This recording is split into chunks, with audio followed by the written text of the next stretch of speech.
მე-19 საუკუნე საქართველოსთვის იყო არა მარტო ჩაგვრისა და ტანჯვის, არამედ გამოღვიძების და წინააღმდეგობის ეპოქა.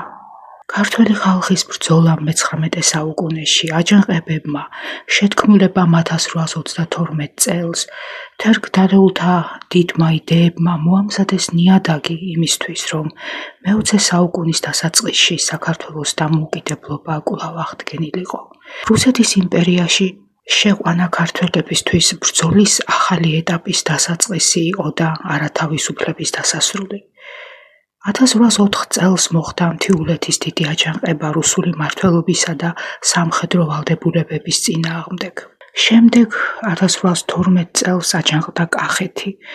ეს იყო ერთ-ერთი ყველაზე მასშტაბური ანტირუსული გამოსვლა მე-19 საუკუნის საქართველოში. ეს ორივე აჯანყება მართალია მარცხი დასრულდა, მაგრამ მკაფიოს ხდიდა ტენდენციას, რომ ქართველები ბრძოლაზე არასდროს იტყოდნენ უარს.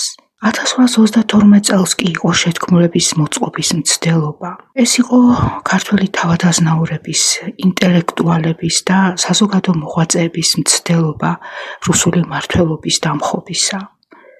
შეთქმულება მარცხი დასრულდა, თუმცა კვლავ მკაფიო გახდა, რომ საქართველოს დამოუკიდებლობის იდეა არ მომკვდარა და რომ ის კვლავაც ცოცხლობდა ქართველთა გულებში და გონებაში. სურათი სრული არ იქნება, თუ კი არ ვახსენებთ 1819-1820 წლების იმერეთის აჯანყებას, 1841 წლის გურიის აჯანყებას. ყველა ამ აჯანყების კონკრეტული მიზეზები ლოკალურად შეიძლება სხვადასხვა იყო, მაგრამ მათ აერთიანებდათ მთავარი, ეს იყო მწვავე პროტესტი რუსული მმართველობის მიმართ.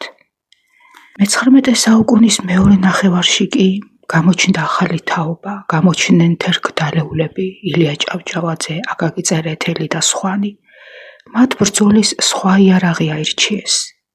ქართული სიტყვა, განათლება, ისტორია და ეროვნული თვითშეგნება. ბრძოლა გაგრძელდა პრესაში, სკოლებში, ლიტერატურაში, თეატრში და საზოგადოებრივ ცხოვრებაში. როგორც ხედავთ, მთელი მე-19 საუკუნის მანძილზე საქართველო იყო ბრძოლაში. მართალია ქართველმა ხალხმა თავისუფლება დაკარგა, რუსეთის იმპერიის კლანჭებში მოექცა, მაგრამ თავისუფლების იდეა კვლავ ცოცხლობდა. იდეას კი ვერ მოკლავ.